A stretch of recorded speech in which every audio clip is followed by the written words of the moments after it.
Di dalam menjalankan bulan puasa di bulan Ramadan, kita akan masuki, setelah itu kita akan masuk hari raya. Biasanya kita berlebaran. Disinilah setan juga berlomba-lomba di situ. Karena setan sudah ngancam, kau baik-baik di bulan Ramadan akan aku hancurkan di setelah bulan Ramadan. Sudah ngintai di pintu sana, di pintu Ramadan, pintu Syawal. Jadi setan saat ini sudah menunggu kapan seorang hamba di bulan Ramadan berlomba-lomba. Karena nangis setan kalau ada hamba Allah beristighfar, ada hamba Allah diampuni.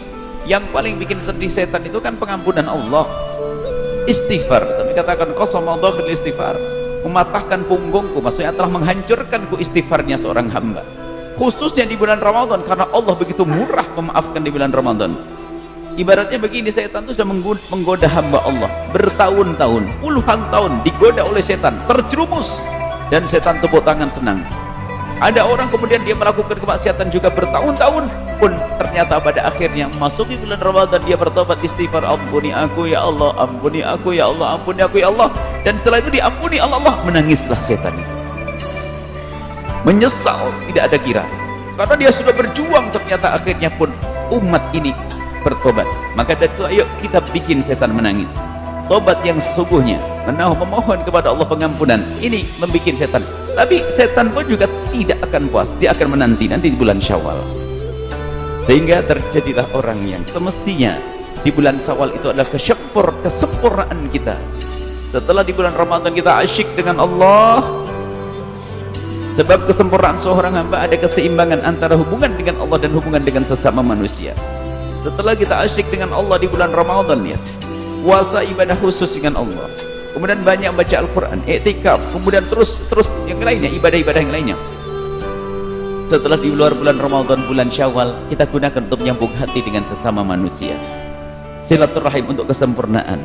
Kita saling memohon maaf, saling memberikan hadiah agar tertanam makna kecintaan di antara kita. Akan tapi di balik hari raya baik di sini banyak kejahatan-kejahatan, dosa-dosa yang dilakukan. Jadi mari kita menjalin hubungan baik dengan sesama manusia tanpa melanggar Allah Subhanahu wa taala. Ini kuncinya. Berbuat baik dengan manusia, silaturahmi diajarkan, tapi jangan sampai melanggar Allah. Ada saking semangatnya silaturahim, enggak sholat zuhur. Justru gara-gara hari raya itu melakukan kemaksiatan. Khususnya di malam lebarannya itu, wah setan betul-betul girang begitu melihat orang pada bebas, sehingga semestinya di malam menjelang lebaran itu menghidupkan dengan ibadah, ternyata bermaksiat. Dan sudah disiapkan mulai dari acara televisi, hiburan di mana-mana, ini disiapkan oleh setan. Program ini sudah disiapkan 5 bulan yang lalu, 8 bulan yang lalu, bagaimana agar umat ini hancur ibadahnya. Jangan Anda tergiur dengan itu semuanya. Bahkan man ahya lailatal id ahyallahu qalbahu yauma tamutul qulub. Yang menghidupkan malam hari raya dengan ibadah, maka akan dijaga hatinya di saat hati orang pada mati.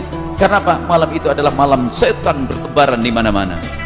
Malam setan membuat kerusakan agar ibadah di bulan Ramadan tidak ada artinya. Sehingga orang berlatih berbuat baik di bulan Ramadan dihancurkan malam itu. Sehingga apa? Kalau sudah bermaksiat, maka keraslah hati, balik lagi seperti sebelum bulan Ramadan. Maka yuk kita jaga di malam hari raya nanti, kita jaga, hidupkan malam itu untuk beribadah.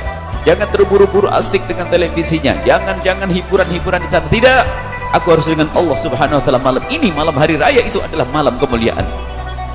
Sehingga disepakati para ulama sunnah untuk menghidupkannya dengan berzikir, baca Al-Quran dan seterusnya.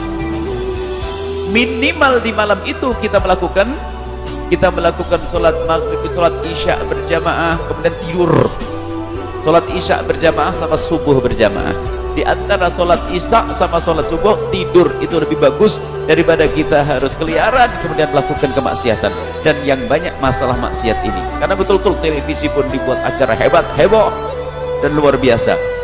Ini yang sering terlena di menjelang hari lebaran. Kemudian di saat berlebaran pun kita banyak meninggalkan sholat gara-gara ziarah ke sana kemari. Kemudian juga laki-laki dengan perempuan, lihat pintu zina dibuka saat itu. Hati-hati, waspada, jangan hancurkan Ramadan kita ini dengan maksiat-maksiat di bulan Syawal. Kemudian bersenang-senang memang dianjurkan, tapi tidak boleh dengan cara yang haram. Dikatakan, ada yang mengatakan, ada ulama-ulama, Pak Imam Ali mengatakan bahasanya Laisal idu bal laisal jadid, bukanlah hari raya bagi yang mengenakan baju yang baru, walakinnal ida, akan tapi id adalah liman ta'atuhu tazid, barang siapa yang imannya bertambah.